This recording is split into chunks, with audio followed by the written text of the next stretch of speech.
হয় না। আমি গোবিন্দের হাতে নিধন হলে আবার আমাকে আসতে হবে মানব কুলে জন্ম নিয়ে, তবে আমাকে ভজন সাধন করে, তবে আমাকে গোবিন্দ চরণে পৌঁছাতে হবে।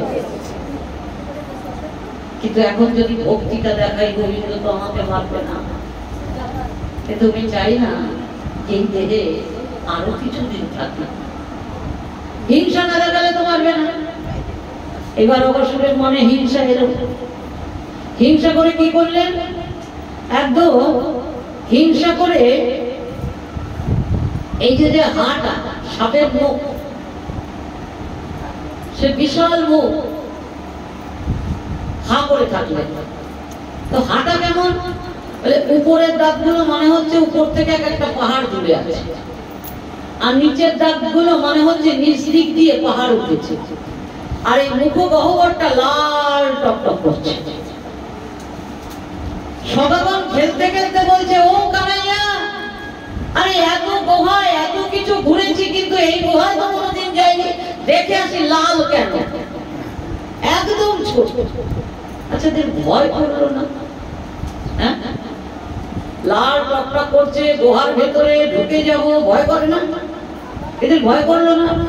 কানাইয়াকে বলেই গেছো, একেবারে ঢুকে গেল ভেতরে। ভয় নাই কেন? আমাদের কানাইয়া তো আছে। কিসের ভয়? ভক্তের ভয় আছে কি? বলুন একবার যে আমার ভয় আছে। না, কেন? আমাদের ভয় নেই, আমাদের গোপাল আছে, গোবিন্দ আছে। তাই এরা ছুটে গেছে। ছুটে গিয়ে মুখ গহ্বরের মধ্যে কানাইয়া বারণ করার সুযোগ পেল না, যে ওরা সামনের মুখ যায় না, তার আগে ঢুকে গেছে। আর এদিকে অগাসুর কি মনে করছে? যাকে মারতে এলাম সে তো এলো না। কারা এলো? সদাগণ। কিন্তু যাকে মারতে এসেছি সে আসেনি। তবে হ্যাঁ, এরা যখন এসেছে ও তখন আসবে। তার মানে ভক্ত যখন এসেছে ভগবান আসবে। এই জন্য ভক্তের চরণ ধরে ভগবানকে ধরতে হবে। এইবার ভগবান চিন্তা, গোপাল চিন্তা করলেন, তাহলে আমাকে যেতে হবে ওদের রক্ষা করতে। গোপাল ছুটে একেবারে মুখে গহ্বরের মধ্যে চলে গেলেন। অগাসুরের আনন্দ ধরে না, ভেবেছিল নন্দ পুত্রকে মারবে, কিন্তু একেবারে সব কটা গ্রুপে যে কটা ছিল সব ঢুকে গেছে মুখের মধ্যে। তাহলে এইবার আমি কংসকে দেব, কংস নিজ হাতে মারবে, আরো আনন্দ বেশি পাবে। হ্যাঁ, আর ব্রজবাসীরা সব শেষ, কারণ তাদের ছেলেরা সব আমার মুখের মধ্যে। এইবার অগাসুর আস্তে করে মুখটা বন্ধ করে দিয়ে একটু আনন্দে গড়াগড়ি খেলেন। এই গড়াগড়ি যখন খেয়েছে পেটের মধ্যে ওরা কি অচৈতন্য হয়ে গেছে।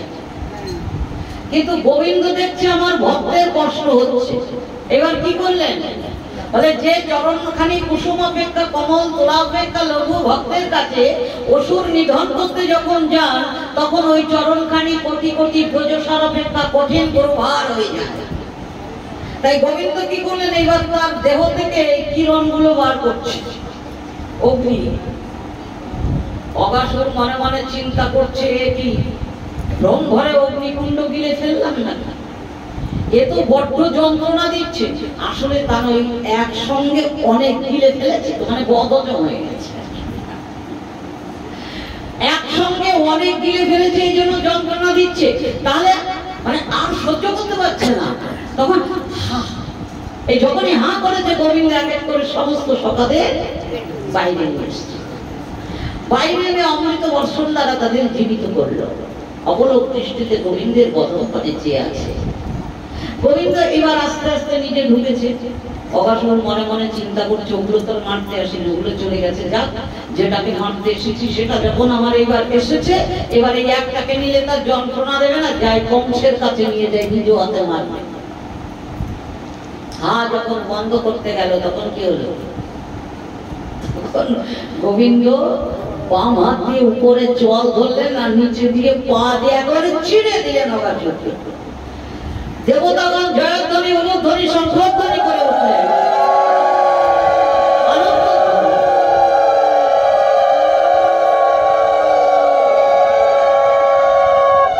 জয় দিলে ভগবানের জয় হয় না, আপনাদেরই জয় হবে, কিন্তু একটু জয়টা কম হবে।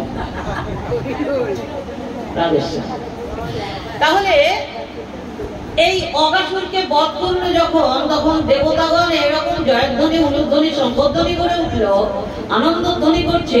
সত্যলোকে থেকে ব্রহ্মা মনে মনে চিন্তা করছে কিসের এত আনন্দধ্বনি। মনে হয় ভগবান কোনো মধুর লীলা করেছে, কিন্তু আমি তো সেই ভগবানের যে রূপ আমি তো এটা দেখিনি। মানে ব্রহ্মা আসেনি দেখতে, ভগবান আবির্ভূত হয়েছে গোপালের যে এত অপূর্ব রূপ এটা ব্রহ্মা দেখেনি, শিব দেখেছে। শিব এসেছিল, গোপাল তখন ছোট মায়ের কোলে। পুতনা বধের পরে শিব ভাবছে দেখি তো সেই বিশ্ব ব্রহ্মাণ্ডের মালিককে একটু ছোট্ট ভাবে এসেছে দেখে আছে। আর শিব এসে একেবারে ডুমরু বাজাতে শুরু করছে। ডুমরু যখন বাজাচ্ছে তখন এইবার রোহিণী দেবী বেরিয়ে এসে বলছে একজন যোগী এসেছে রে জোট, তাহলে ভিক্ষা। আচ্ছা দিদি যা যা চাই সব দিয়ে দাও।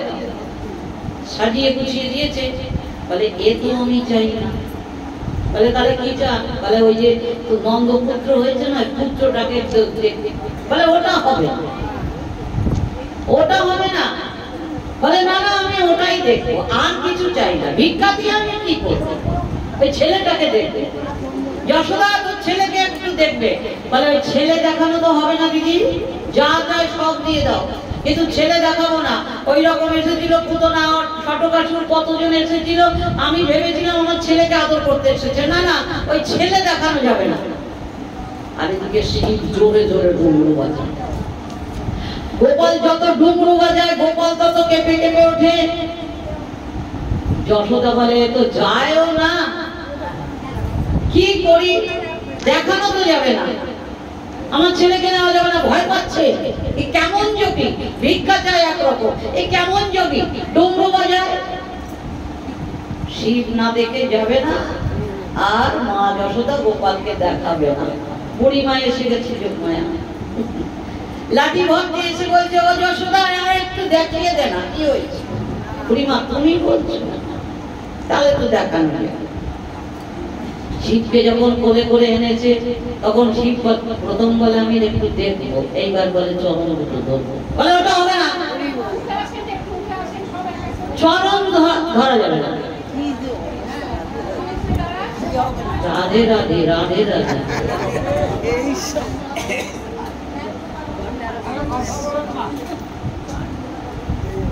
এবার বলছে যোগমায়া যে একটু দে না, ধরতে চাইছে। তাহলে শিব এসে চরণ দুটো ধরেছিলেন। যখন চলে গেল তখন আশীর্বাদ রেখে গেলেন মা যশোদার জন্য। যেখানে পা দিলেন পুষ্পগুলো ফুটে ফুটে উঠেছে। দেখেছিস? নিশ্চয়ই কোনো মহান যোগী। যোগমায়া তো জানে ও শিব, কিন্তু ব্রহ্মা আসেনি, ব্রহ্মা কখনোই দেখেনি। আজকে মেঘের অন্তরাল থেকে ব্রহ্মাবার মুখ বাড়িয়েছে। দেখি তো কি এমন লীলা করেছেন। কি দেখলেন ব্রহ্মা? ব্রহ্মা দেখলেন গোবিন্দ অগাসুরকে বধ করলেন। বধ করতে করতে দেরি হয়ে গেল। সখাদের বলছে দেখ এখন তো আর রন্ধনের সময় নেই, তবে মাটা যে যা দিয়েছে এটাই আমরা সেবা করি, আয় সবাই মিলে বসি। এবার বসেছে, বসে কি ওদের আবার স্বভাব আছে না, নিয়ে না পেয়ে খাওয়ায় না। এটাই ব্রহ্মা দেখলেন। ব্রহ্মা দেখে মনে মনে চিন্তা করছেন কে যার কৃপায় হিমালয় পর্বত মাথা তুলে দাঁড়িয়ে আছে, নদীর জল সমুদ্র অভিমুখে ধাবিত হয়, যিনি সৃষ্টি স্থিতি লয় প্রলয়ের মালিক, ষড়ৈশ্বর্যপূর্ণ ভগবান, ঐশ্বর্য বীর্য যশ্রী জ্ঞান বৈরাগ্যের অধিকারী, তিনি না এই গোপ বালকদের ঢুকাচ্ছে। এ আর তোমার কি মাধুর্য প্রভু, তোমার ঐশ্বর্যের প্রকাশ আমি সব দেখেছি, কিন্তু তোমার মাধুর্য আমি দেখিনি। তবে এই মাধুর্য প্রেম রসটাকে আমি আস্বাদন করতেছি, কিন্তু আমি ব্রহ্মা বসমাতায় নামতে পারবো না। তাহলে কি করি? তোমার মাধুর্য প্রেম আমি কি করে আস্বাদন করব? তবে তুমি যে সখাবৎস নিয়ে খেলা করছো, ওই সখাবৎস আমি মায়ামুগ্ধ করব। আর তুমি সর্ব অন্তর্যামী ভগবান, তুমি জানতে পারবে, তখন আমার কাছে এসে বলবে ব্রহ্মা আমার সখাবৎস দিয়ে দাও। আমি তখন তোমার চরণ যুগল দুটো পাবো, চরণ দুটো জড়িয়ে ধরে বলবো প্রভু আমি এই মধুময় বৃন্দাবনের মাধুর্য প্রেম রস আমি আস্বাদন করতে চাই। ব্রহ্মার ইচ্ছা হলো মায়ামুগ্ধ করবে তাদের সখা বৎসরে, এবং করেছিল নাকি? তা করেছিল বলে তো আবার ভগবান অভিশাপ দিয়েছিল ব্রহ্মাকে, তো জবন করে জন্য সব মুখস্থ, সব গল্প মুখস্থ,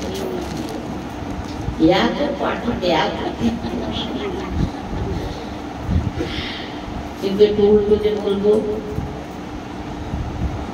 ব্রহ্মা ইচ্ছা হলো আমি মায়ামুগ্ধ করব। মামে বজে প্রপদ্যন্তে মায়ামিতাং করন্তিতে, যিনি কৃষ্ণ সঙ্গ সুখ লাভ করেছে, ব্রহ্মার মায়া তাকে কি স্পর্শ করতে পারে না? তাহলে ব্রহ্মা ওই নিত্য সিদ্ধ পরিকর সখাবৎসদের কি করে মায়ামুক্ত করবে? আবার অভিশাপ করেছিল, তার জন্য এই হরিদাসের জন্ম হয়েছে জগলের ঘরে নাকি? কত একেবারে লম্বা করে দিয়েছে। ব্রহ্মা তো মায়ামুক্ত করেনি নিত্য সিদ্ধ পরিকল্পনা। ভগবান চিন্তা করলেন ব্রহ্মা হচ্ছে অষ্টদশ অক্ষর মন্ত্রের প্রধান উপাসক। কত 20 কত অক্ষর পর্যন্ত আছে? 1 থেকে 24 অক্ষর পর্যন্ত আছে। তার মধ্যে ব্রহ্মা কোনটা জপেছে? অষ্টদশ অক্ষর মন্ত্র। এবং এই অষ্টদশ অক্ষর মন্ত্র যারা যারা না পায় তারা কিন্তু সেই জন্মে ভগবানের চরণ পায় না, কারণ ব্রহ্মা থেকেই গোবিন্দ, তাই তো? তাই অষ্টদশ অক্ষর মন্ত্রের উপাসক হচ্ছে ব্রহ্মা। ভক্ত চূড়ামণি ব্রহ্মা, তার একটু বাসনা হয়েছে আমার এই সখাবৎস মায়ামুক্ত করবে, কিন্তু পারবে না। তখন গোবিন্দ কি করলেন? মায়া সখা মায়া বস্ত্র সৃষ্টি করলেন। ওই মায়াগুলোকে ব্রহ্মা নিয়ে গিয়ে পাহাড়ের গুহার মধ্যে রাখলো। এই নিত্য সিদ্ধ পরিকর নিয়ে 1 বছর যমুনা কিনারে লীলা করেছিলেন। এটা মনে হয়েছিল সকালের কাছে যে সকালে এলাম বিকালে বস্ত্র থেকে নিচ্ছি, কিন্তু 1 বছরের লীলা এই লীলাটা। তাই ব্রহ্মা এই বাসনা হলো, মায়ামুগ্ধ করলো কাদের? মায়া সখা মায়া বৎস। তাহলে ভগবান কি অভিশাপ তাকে করবে? ব্রহ্মা জানে আমি অপরাধ করেছি, কিন্তু ভগবান তো জানে যে আমার ব্রহ্মা কোনো অপরাধ করেনি, অভিশাপ করেনি।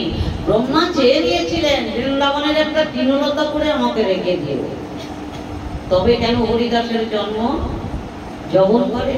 আমি আগের দিন বলেছি, কিন্তু রামমুনির পুত্র হয়ে যে জন্মে জন্ম নিয়েছিল সেই জন্মে অধৌত তুলসী দিয়েছিলেন রামমুনিকে। রামমুনি তখন অভিশাপ করেছিল যে কুলে তুলসী বিহীন সেবা হবে সেই কুলে হবে তোমার জন্ম। এই জন্য তার জন্মের ঘরে কখনোই ভগবান অভিশাপ করে, দোষ না করলে অভিশাপ করবে। ব্রহ্মা ওই মায়া সখা মায়া বৎস নিয়ে পাহাড়ের গুহার মধ্যে দিয়ে দিলেন। এবার সেই পুলিঙ্গ জন্মে, এইবার সকাদের বলছে কিরে সেবা করবি না? আয়, বেলা কত হয়েছে। এরা তো খেলায় মত্ত হয়ে বসে আছে, কেউ যমুনার জলে ঝাঁপ দিচ্ছে, গাছে উঠছে, আয়। এবার সবাই আসছে ছুটে, সবাই বলে আমি কানাইয়ার সামনে বলবো। আচ্ছা বলুন, কানাইয়া তো একজন নাকি? 12 জন প্রধান সখা, আরো সখা আছে, তাহলে একজন কানাইয়ার সামনে এত সখা বলবে কি করে? সবাই বলে আমি সামনে বলবো, সবাই বলে আমি সামনে বলবো। আমি কালকেও বলেছি কানাইয়ের চরণ কত অনন্ত চরণের অধিকারী, যে বসতে চায় তাকে তিনি চরণ কান্ডিতে বসায়। সখাগণ এসে বসলেন, সারি সারি বসলেন। ছোটরা বসলেন কানাইয়ের সামনে, বড়রা বসলেন তার পেছনে। কেন? কেউ যেন গোবিন্দ বদন দর্শন থেকে বিমুখ না হয়। আমি দেখবো, আমি নেব না। কাউকে যদি তুমি পেছন থেকে এগিয়ে দাও তাহলে কি হবে? তোমাকে ভগবান এগিয়ে নিয়ে যাবে। আর তুমি যদি কাউকে টেনে রাখো তাহলে ভগবান তোমাকে টান মেরে পেছনে ছুড়ে ফেলে দেবে। সবাইকে দর্শন করতে দাও, সবাইকে প্রসাদ দিতে দাও, এগিয়ে দাও, এগিয়ে দাও। তাই এভাবে বসেছে। এবার গোবিন্দ সেবার কি কি লাগে? পাত্র লাগে নাকি? তারা যমুনার পদ্ম পাতা নিয়ে আসলেন। 1 গ্লাস জল লাগে, যমুনার সুশীতল জল। আর কি লাগে? আর কি লাগে? ভোগ লাগিয়ে তারপরে কি করে? হ্যাঁ, প্রদীপ জ্বালায় না? সূর্যের কিরণ, সূর্যদেব ভাবছে আমার কত সৌভাগ্য, আজকে তুলিন ভোজন লীলায় বসেছে গোবিন্দ, তাই তিনি কিরণ দিচ্ছে। আর কি দরকার? ধূপের গন্ধ। বৃন্দাবনে যত ফুলের কলি ছিল ওগুলো প্রস্ফুটিত হয়ে গেছে গোবিন্দ যখন এসেছে। এই যে ফুলগুলো ফোটে গোবিন্দ চরণে যাওয়ার জন্য।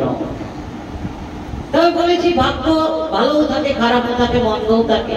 কোন ফুল মরার গলা যায় শ্মশানে, আর কেউ যায় গোবিন্দ চরণে। হ্যাঁ, তাই পুষ্পগুলো প্রস্ফুটিত হয়ে গেছে, অপূর্ব গন্ধ। আর কি করে? ভোগ লাগিয়ে তারপরে চামর ব্যঞ্জন করে। পবনদেব মনে মনে চিন্তা করছে ভগবান আজকে সেবায় বসেছে, তিনি মৃদুমন্দ হাওয়া দিচ্ছে। দুপুর বেলা তো, শীতের দিন হলো গরম, তাই হালকা তিনি হাওয়া দিচ্ছেন। এইবার যার মা দিয়েছে, যার সব খুলে বসেছে। শ্রীরামের মা দিয়েছে দুটো পিঠে, বলেছে যা এই যে ভালো যে গোল পিঠেটা হয়েছে ফোলা, এটা কিন্তু কানাইয়াকে দিস, আর বাদ বাকিটা তুই খাস। আর এদের আবার স্বভাব নিজে না খেয়ে খাওয়ায় না। তা ফোলা পিঠেটা চিবিয়েছে, মনে পড়ে গেছে মা তো এটা কানাইয়াকে দিতে বলেছিল। সঙ্গে সঙ্গে মুখের মধ্যে হাত দিয়ে বের করে বলছে নে কানাইয়া এটা খা, মা তোকে দিতে বলেছিল, আমি চিবিয়েছি, একটুও কিনিনি। কানাইয়া বলে দে, খাসনি তো? না, চিবিয়েছি, দে। এবার কানাইয়া খাচ্ছে, আবার জিজ্ঞাসা করছে খেলে কেমন খেলি? বলে অপূর্ব। আরে জীবাণু পিঠে অপূর্ব বললেন কেন? বলে এক ভক্ত মা, তোর মা যে তোকে না খাইয়ে আমার জন্য পাঠিয়েছে, আর এক ভক্ত তুই আস্বাদন না করে আমাকে দিলি। এই দুই ভক্তের হাত দিয়ে এসেছে, তাই এটা অমৃত পেলাম। হচ্ছে সম্পর্কে। তো এইবার যার মা যা দিয়েছে ওটা কানাই নিজে খায়, আর কানাইয়ার বদলে দেয়। এবার কানাইয়ার অবস্থা কি? বলে ডান হাতে কদলী মানে কলা, বাম হাতে দধি মাখা অন্ন, মুখে অর্ধ চর্বিত লাড্ডু। এবার খাচ্ছে, খেতে খেতে সবাই একটু খেয়েছে। খেলে কি করে? খেলা করে না। এরা কি করছে? কেউ আবার এই পেছন থেকে লাড্ডুর মধ্যে পাথর ভরে দিয়ে বন্ধ করে দিয়ে কোনো সকার গালে দিয়েছে। সে যখন পাথর পড়ছে হু হো করে হেসে উঠছে। কারণ আবার এই কিছু না দিয়ে হাতটার সামনে নিয়ে যাচ্ছে, নে খা, মানে নানান ভাবে খেলা করছে। বাচ্চারা যা করে আর কি, একটু খাওয়া হয়ে গেলে নানান ভগবানকে নিয়ে ভক্ত আনন্দে মেতে আছে। এত আনন্দ করছে তারা। হঠাৎ চোখ পড়ে গেল ওই মাঠে যে ছেড়ে দেওয়া ছিল গাভী বৎসগুলো, ওগুলো নেই। আরে কানাইয়া, আমাদের বাছুরগুলো ছেড়ে দেওয়া ছিল না, সেগুলো তো দেখছি না।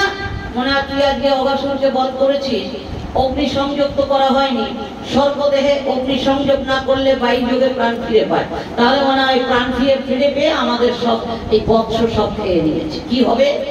গৃহে ফিরবো যখন পিতামাতা জিজ্ঞাসা করবে কি বলবো? কানাইয়া। কানাইয়ার অবস্থা কি? অন্ন, কলা, লাড্ডু। বলে দাঁড়া, আমি দেখে আসি, তোরা খা, সেবা কর। এটা তো বিলম্ব হয়ে গেছে, তোরা কষ্ট পাচ্ছিস, তোরা সেবা কর, আমি দেখে আসি। সকাবান বলছে কানাইয়া, তোকে দেখে তো কত খাইনি, সেবা করিনি, তুই আয় একসঙ্গে খা। কানাইয়া খুঁজতে বেরিয়েছে গাভী বৎস। নদী তটে খুঁজলেন, পাহাড়ের গুহায় খুঁজলেন, গভীর অরণ্যে খুঁজলেন, পেলেন না। যোগী মুনি ঋষিরা নির্বিকল্প সমাধিতে যুগ যুগ ধরে ধ্যান তপস্যা করছে। কোথায় আছো হরি, একবার তুমি দেখা দাও। আজকে সেই হরি সামান্য বাসন খুঁজতে বেরিয়েছে। মাধুর্য অতল তলে হারিয়ে গেছেন ভগবান, যে আমি ভগবান ভুলে গেছি। ভগবানের তিনটে শক্তি, ইচ্ছা শক্তি, লীলা শক্তি, সর্বজ্ঞতা শক্তি। যতক্ষণ ইচ্ছা শক্তি, লীলা শক্তি, সর্বজ্ঞতা শক্তির অধীনে থাকে, ততক্ষণ ভগবান ভুলে থাকে যে আমি ভগবান। তাকে ভুলে গেছেন। মনে মনে চিন্তা করছে, তাহলে আমি এসেছি তো, একা এসেছি, হয়তো আমি এদিক দিয়ে খুঁজছি, ওরা ওদিক দিয়ে চলে যাচ্ছে, তাই সবাইকে ডেকে আনি, একসঙ্গে খুঁজলে পেয়ে যাব। এবার ডাকতে এসে যমুনা কিনারে দেখে কেউ নেই, কি এরা আবার কোথায় গেল? এখানেই তো ছিল, নাকি আমি ভুল পথে এলাম? না, তবে অনেক ফলের উচ্ছিষ্ট টোপা টোপা ফেলেছিলাম, সেগুলো তো নেই। তাহলে মনে হয় আমাকে রেখে ওরা লুকিয়েছে। শ্রীরাম, সুধা, তোরা কোথায় গেলি? আজকে বলরাম দাদা আসেনি, তার জন্ম নক্ষত্র, তাই তোদের হাতে মা আমাকে সঁপে দিয়ে বলেছিল কানাইয়াকে দেখিস, আর তোরা লুকালি। আমার যে বড় ভয় করছে, এদিকে যমুনা আর ওদিকে ঘোর কালো অন্ধকার হয়ে আসছে, ওদিকে বন। আমি যে ঘরে ফিরবো, আমি যে রোজের রাস্তা চিনি না। আয় রে ভগবান, সর্বশক্তিমান ভগবান যিনি, তিনি বলছেন সর্বজীবের ভয় হরণকারী যে ভগবান, তিনি বলছেন আমার ভয় করছে। আর সকল জীবের রাস্তা যিনি চিনিয়ে দিচ্ছেন, তিনি বলছেন কি আমি রাস্তা চিনি না। এ হচ্ছে মাধুর্য পেয়ে অতল তলে হারিয়ে গেছেন ভগবান। এবার তিনি ভাবতে বসলেন, তাই তো এরা গেল কোথায়? ভাবতে ভাবতে এবার সব ইচ্ছা শক্তি সরে গেছে, লীলা শক্তি সরে গেছে, সর্বজ্ঞতা শক্তির প্রকাশ পেয়েছে। ভগবান তিনটি অংশে এখানে বিভক্ত হয়েছিল।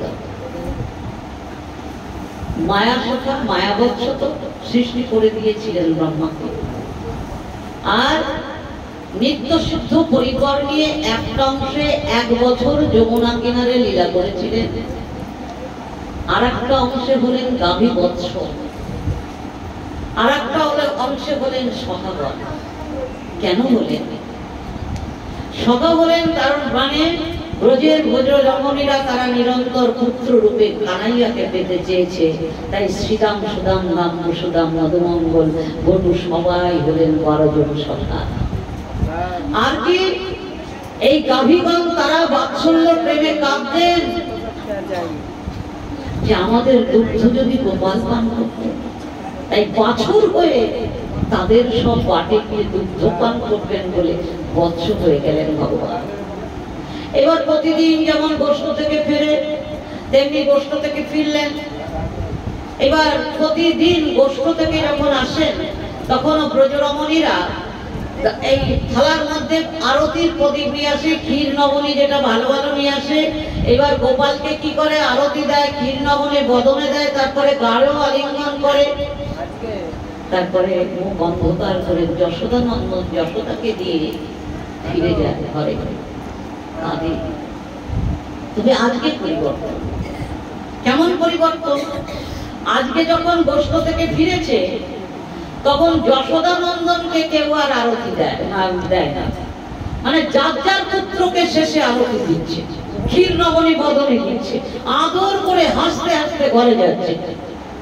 কিন্তু যশোদা নন্দনকে আর কেউ আদর করে না। যশোদা আরতি দিয়ে যশোদা ঘরে নিয়ে গেছে। 1 বছর এই লীলা করলেন। 1 বছর পূর্ণ হওয়ার ঠিক 7 দিন আগে বলরাম আজকে গোষ্ঠে গেছে। গিরি গোবর্ধন পর্বতের উপরে গোপগণ গাভীগণ পরিচালক চড়ায়, আর গিরি পর্বতের নিচে এই বৎস চালনা করে সখাগণ। তা গোপগণকে উঠিয়ে দিয়েছে উপরে, ঘাস উপরে বেশি। এখনো সেই গিরি পর্বতে দেখবেন গাভীগণ উপরে উঠে যায় ঘাস উঠতে, তাই না? তবে হ্যাঁ, গোপগণও উঠে যায় গিরি গোবর্ধন পর্বতের মস্তকে। কিন্তু আমাদের ওটা উচিত না। পরিক্রমা মার্গ করে দিয়েছে, সেইখান দিয়ে পরিক্রমা করবেন। আবার ভেতর দিয়ে পরিক্রমা করতে যাবেন না, তাহলে গিরি গোবর্ধনের মাথায় পা দিয়ে তবে পরিক্রমা করছেন। এসব এক জায়গায় আছে না, এই দধি দুগ্ধ ঢালে, কি জায়গাটা? সব তো দধি কেন একেবারে নিজ হাতে ঢালবো, পূর্ণ বেশি। আমার গুরুদেব বলেছিলেন, এই যে ব্যারিকেডটা দেওয়া আছে না, ওর বসে যাবি না, এখানে থেকে ওই ব্রজবাসীদের হাতে দিবি। আরে ওদের গোবিন্দ ওদের কাছে বাধা, ওরা পা দিয়ে লাঠি মারলেও কিছু হয় না। কারণ নন্দ মহারাজা বলছে আমার চরণের ধুলা গোপালের মাথায় দিলে গোপালের মঙ্গল হবে। তাহলে বুঝেছেন এ হচ্ছে ওরা, আমরা নয়। তাই আজকে গিরি গোবর্ধন পর্বতের উপরে রয়েছে গোপগণ গাভীগণ নিয়ে নিচে দিয়ে সব বংশীধ্বনি করছে। এটা তো বংশীধ্বনি করে।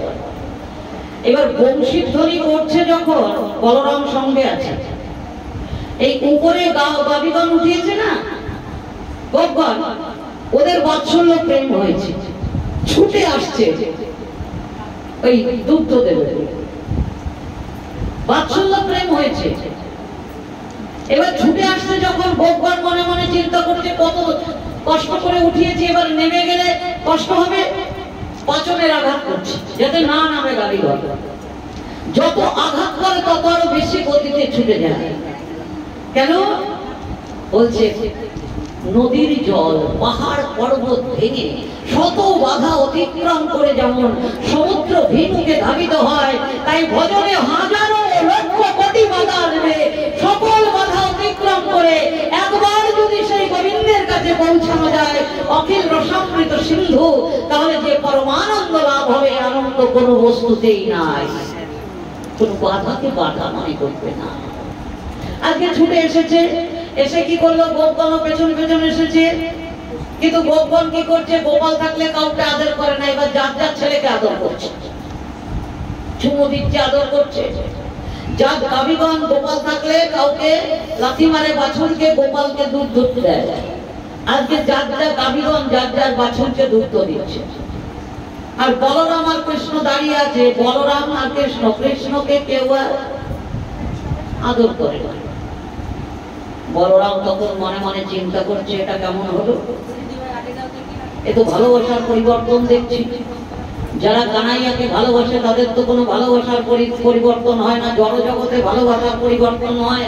আমরাও অন্যকে ভালোবাসি, পেট ভরে গেলে, পেট ভরে গেলে কি হয়, কি হয়? আগেও আমি বলেছি যে তিলক সেবা, হ্যাঁ ওই গেটের সামনে দাঁড়িয়ে থাকতে হয়, সবার মধ্যে একটু করে দিতে হয় না, তাই না? বিছনাকে খুব ভালোবাসি না, ঘুম পড়ে গেলে,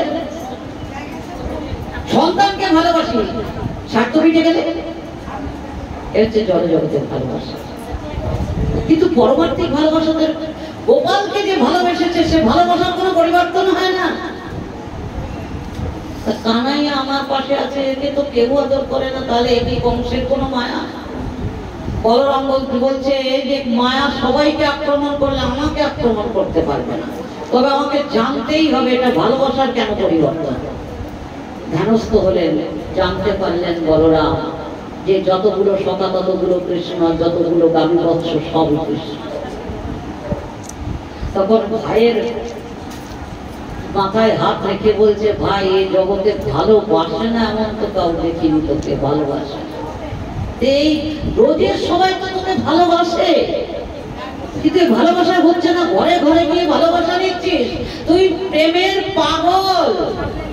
হ্যাঁ, গোবিন্দ প্রেমের পাগল, কানাইয়া প্রেমের পাগল। যে একটু প্রেম ভালোবাসা দিয়ে ডাক দেয়, কানাইয়া তার কাছে চলে যায়, শুধু ভালোবাসা আর কিছু নয়। ভালোবাসাটা বাজারে ফল কিনতে গিয়ে মনে মনে চিন্তা করি কার জন্য নিচ্ছি, কানাইয়ার জন্য না, গোপালের জন্য, তাহলে আর দরকার নেই, যা হয়তো নেবে। বলে কার জন্য মুসম্বি কিনবে? বলে কেন, ছেলের বাচ্চা খাবে, বাচ্চা খাবে, মিষ্টি হবে তো, রস ভালো রস হবে, মিষ্টি হবে, সব জিজ্ঞাসা করে আনছে না, কিন্তু কানাইয়ার জন্য। তবে ভালো রসালা মুসম্বিটা মিষ্টি এনে আমারই করে যদি গোবিন্দের সামনে নিবেদন করা হয়, গোবিন্দ কি খায়? সে তো পড়েই থাকে না, হ্যাঁ কি খেলো গো? ভালোবাসা। যখন ভালো ফলটার দিকে তোমার নজর গেছে, তখন গোবিন্দের খাওয়া হয়ে গেছে। বাজারে রাজভোগ বড় বড় রয়েছে, কিন্তু তোমার পয়সা নেই হে গোবিন্দ। আমি যদি ওটা দিতে পারতাম, তোমার সেবা হয়ে গেল। গোবিন্দের সেবা, প্রেম, ভালোবাসা, সব থেকে প্রিয় জিনিসটি গোবিন্দকে দিতে হবে, উচ্ছিষ্ট নয়। সব থেকে আমার প্রিয় জিনিস, এটাই হচ্ছে ভালোবাসা, আর কিছু না। এই ভালোবাসা দিলে ভগবান তার কাছে বাধা হয়ে যাবে, তার প্রতি টান থাকবে, ভালোবাসা থাকবে, ঘুরবে ফিরবে, কোনটা আমার গোবিন্দ ভালোবাসে। সবসময় মাথার মধ্যে এটাই রাখবে, আমার গোবিন্দ কোনটা ভালোবাসে, আমার রাধারানী কোনটা ভালোবাসে। একেই তো দেখবে। বলরাম বলছে, ভাই তুই যে প্রেমের কাঙাল, ভালো তোকে বাসে, আবার ঘরে ঘরে গিয়ে ভালোবাসা নিচ্ছে। এদিকে সত্য লোকে ব্রহ্মা ফিরে গেছে, ফিরে গিয়ে দাঁড়িয়ে বলছে, দাঁড়িয়ে দাঁড় ছেড়ে দাও। বলে, তুমি কে? আমি দেখতে পাচ্ছ না আমি কে? আমি সৃষ্টিকর্তা ব্রহ্মা। তুমি ব্রহ্মা আবার সৃষ্টিকর্তা? তা তুমি কোন মুখে ব্রহ্মা? বলে, আমি 4 মুখী মাত্র, একদম সবার ছোট। ওই দেখো পঞ্চম ষষ্ঠ 1000 মুখী পর্যন্ত ব্রহ্মা এখানে আছে। তাহলে তুমি কোন ব্রহ্ম? মানে ব্রহ্মার একটু অহংকার হয়েছে যে আমি ব্রহ্মা, আমি সৃষ্টিকর্তা ব্রহ্মা, এই অহংকার হয়েছে। তাই দাঁড়ি বলছে, দাঁড়িকে দাঁড়িও গোবিন্দ বলছে, এখানে 1000 মুখী ব্রহ্মা আছে, তুমি কোন মুখী? তুমি তো দেখছি সব থেকে ছোট। আবার ওই যে সিংহাসনে বসে আছে না, ওই দেখো, ওই হচ্ছে সৃষ্টিকর্তা ব্রহ্মা। তখন দেখেই বুঝতে পারলেন ব্রহ্মা যে ভগবান বসে আছে, ব্রহ্মা। ধীরে ধীরে ব্রহ্মা কাছে গিয়ে চরণে প্রণাম করে বলছে, তো আমার অহংকার হয়েছিল যে আমি সৃষ্টিকর্তা, কিন্তু না প্রভু, তুমি সৃষ্টিকর্তা, সৃষ্টি স্থিতি লয় বলের মালিক তো তুমি, আমি নই। তবে আগে একবার আমার এক গর্ব হয়েছিল যে আমি তোমার নাভি পদ্ম থেকে সৃষ্টি। তা আমি ভেবেছিলাম আমি সেই সৃষ্টির জায়গাটা দেখবো। নাভিদল ধরে গেলাম, যেতে যেতে যেতে যেতে হে অনন্ত, তোমার অন্ত খুঁজে পাইনি আমি। আজকে আবারও আমার গর্ব হয়ে গেল যে আমি সৃষ্টিকর্তা ব্রহ্মা। তবে আমি এখানে থাকবো না, থাকো তোমার সত্য লোকের সিংহাসনে। আমি যাবো সেই মধুময় বৃন্দাবনে মাধুর্য প্রেম রস আস্বাদন করতে। ব্রহ্মা ছুটে এলেন বৃন্দাবনে। ভগবান চিন্তা করছেন, আমার ব্রহ্মা তো আসছে, ব্রহ্মা আসছে, তাহলে ব্রহ্মাকে কৃপা করতে হবে। তা কি করলেন ভগবান? এই যে শকাবৎস নিয়ে যেমন গোষ্ঠলীলা করেছেন, ওইরকম করছেন। ব্রহ্মা মনে মনে চিন্তা করলেন, আমি যাদের যাদের মায়া মুক্ত করেছি তো তারা তাহলে মনে হয় ওখান থেকে নিয়ে এসেছে। এইবার 9 বার যাতায়াত করলেন। মনে মনে ভাবছে, আমি যখন যাচ্ছি তার আগে রেখে আসছে, আমি যখন আসছি তার আগে নিয়ে আসছে। তখন ব্রহ্মা মনে মনে চিন্তা করলেন, না, এটা সম্ভব নয়। তাহলে কে? আসলে রোজে তোর শকাবৎসের অভাব নেই, হয়তো আমি যাদের মায়া মুগ্ধ করেছি আরো নিয়ে এসে গোবিন্দ লীলা করছেন ভগবান। ভালো করে দেখলেন, না, আমি তো একজনের মতো আর একজন দেহ সৃষ্টি করি না, আছে নাকি? নেই। ব্রহ্মা এটা বলছে, আমি একজনের মতো আর একজন দেহ সৃষ্টি করি না। তাহলে এই যাদের যাদের মায়া মুগ্ধ করেছি তারা। ভগবান বলছে, ব্রহ্মা দেখো আমি কে। যতগুলো সখা ততগুলো নারায়ণ, যতগুলো বৎস ততগুলো নারায়ণ আছে, আর গোবিন্দ মাঝখানে বংশীধারী দাঁড়িয়ে আছে। এ তো তোমার ঐশ্বর্য। এটা আমি অনেক দেখেছি, কিন্তু আমি মধুময় বৃন্দাবনের মাধুর্য প্রেম আমি আস্বাদন করতে চাই। হে প্রভু, তবে তোমার কাছে অপরাধ করলে তুমি ক্ষমা করো, তোমার ভক্তের কাছে অপরাধ করলে তুমি ক্ষমা করো না। আজকে তোমার ভক্তের কাছে আমি অপরাধ, তোমার থেকে তোমার ভক্ত সরিয়ে দিয়েছি, তাই আমি অপরাধ করেছি। সেই ভক্তের চরণ না ধরতে পারলে আমার ক্ষমা হবে না। তাই বৃন্দাবনের একটা তৃণলতা করে আমাকে রেখে দিও, যাতে ভক্তের চরণ সান্নিধ্যে আসতে পারি, ব্রজের ধুলা যেন অঙ্গে মাখতে পারি। ব্রহ্মা, তুমি কাঁদছো? কেঁদো না ব্রহ্মা, তুমি অপরাধ করোনি। আমার থেকে আমার ভক্তকে কেউ সরিয়ে দিতে পারে না, কোনো মায়া নয়। যারা একবার তার চরণে প্রেম দিয়েছে, ভালোবাসা দিয়েছে, তারা কোথাও যায় না। আমার নিত্য সিদ্ধ পরিবার আছে আমার কাছে, তোমার কোনো অপরাধ নেই ব্রহ্মা, তুমি কেঁদো না। যাও তুমি সত্য লোকে, তুমি ছাড়া তো দেহ সৃষ্টি কেউ করতে পারবে না। ব্রহ্ম মহান লীলাটা করলেন, করার পরে 5 বছর। তবে এই জন্য আমি প্রথম দিন বলেছিলাম আমার দ্বারা এই ভাগবত সপ্তাহ হবে না, কেননা ভাগবত সপ্তাহ করতে গেলে একদম এই সকাল থেকে সারা দিন রাত বসে থাকতে হবে। আমি এই পুরুষোত্তম মাসে দিয়েছিলাম ভাগবত সপ্তাহ, সারা দিন রাত চলছে, তো 2 ঘন্টায় তো ভাগবত সপ্তাহ হয় না, আপনাদের মনোরঞ্জন আমি করতে পারবো না। তবে শেষ পর্যন্ত যেটুকু হয়, 6 বছরে তিনি কালীয় দমন লীলা করলেন, কালীয় নাগকে তিনি দমন করেছিলেন। 7 বছর বয়সে বস্ত্রহরণ লীলা করেছেন 8 মাস। সেই রাসতত্ত্ব রসতত্ত্ব একটুখানি আস্বাদন হবে। তারপরে হ্যাঁ, রাজা পরীক্ষিত বসেছে, তো এনারও আশা যে 7 দিন ধরে ভাগবত, সেই অবধি দেখি কোন অবধি হয়। প্রথম শ্লোকে বলেছে ভগবান পিতা রাত্রে